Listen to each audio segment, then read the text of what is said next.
লক্ষ্মী মাস অগ্রহায়ণ মাস এই একটি ফুল পেলে একদম ছাড়বেন না।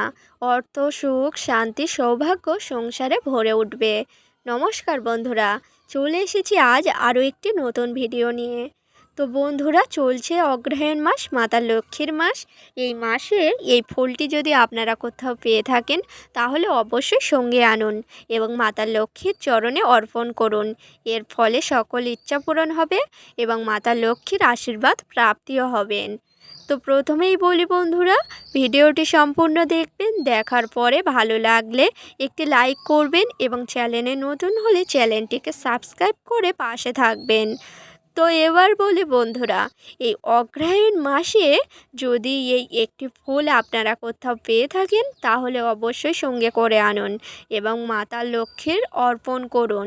তার সাথে সাথে কিন্তু বন্ধুরা, আপনারা এই অগ্রহায়ণ মাসে কিছু নিয়মবিধিও মেনে চলার চেষ্টা করুন।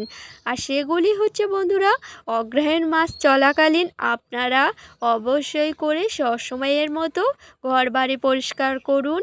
ঠাকুর ঘর, রান্নাঘর সবসময় পরিষ্কার পরিচ্ছন্ন রাখুন, বিশেষ করে সদর দরজার সামনে।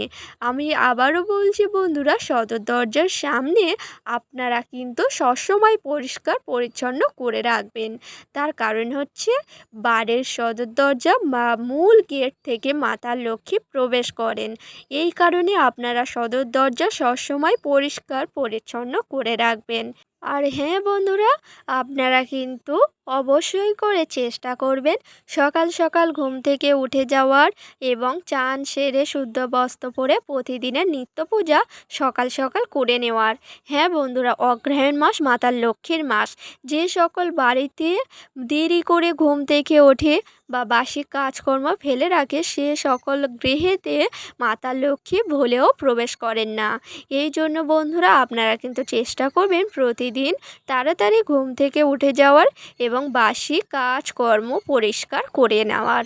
আপনারা চাইলে এই একটি ফুল আপনারা বাজার থেকেও কিনে আনতে পারেন।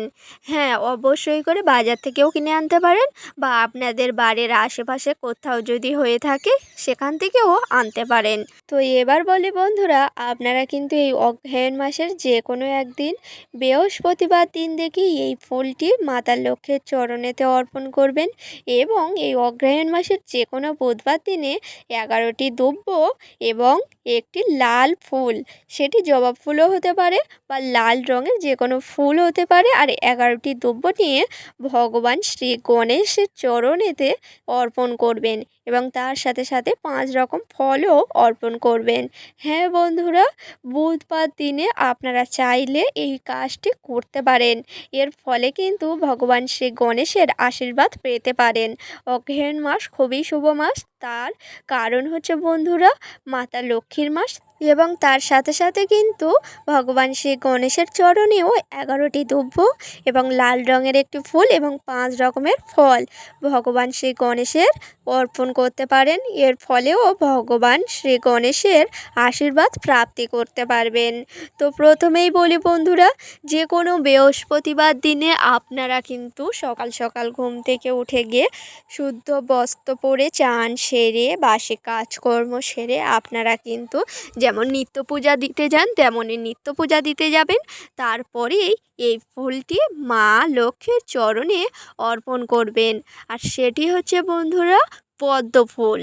হ্যাঁ বন্ধুরা, মাতা লক্ষ্মীর অত্যন্ত পছন্দের এবং প্রিয় ফুল হচ্ছে পদ্ম ফুল।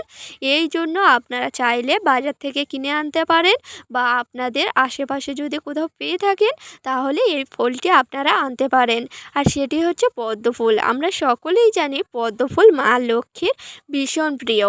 এই জন্য একটি পদ্ম ফুল নিয়ে মা লক্ষ্মীর চরণেতে অর্পণ করবেন।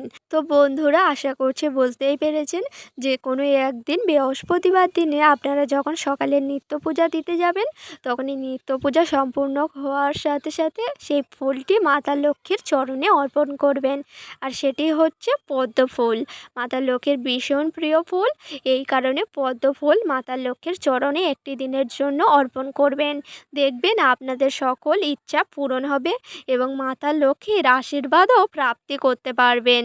তো বন্ধুরা, ভিডিওটি ছিল এই পর্যন্ত। ভিডিওটি যদি ভালো লেগে থাকে লাইক লাইক করবেন, শেয়ার করবেন, কমেন্টে লিখে যাবেন জয় মা লক্ষ্মীর জয়, এবং চ্যানেলে নতুন হলে অবশ্যই চ্যানেলটিকে সাবস্ক্রাইব করে পাশে থাকবেন পরের ভিডিও পাওয়ার জন্য। আর সকলকে জানাই ধন্যবাদ।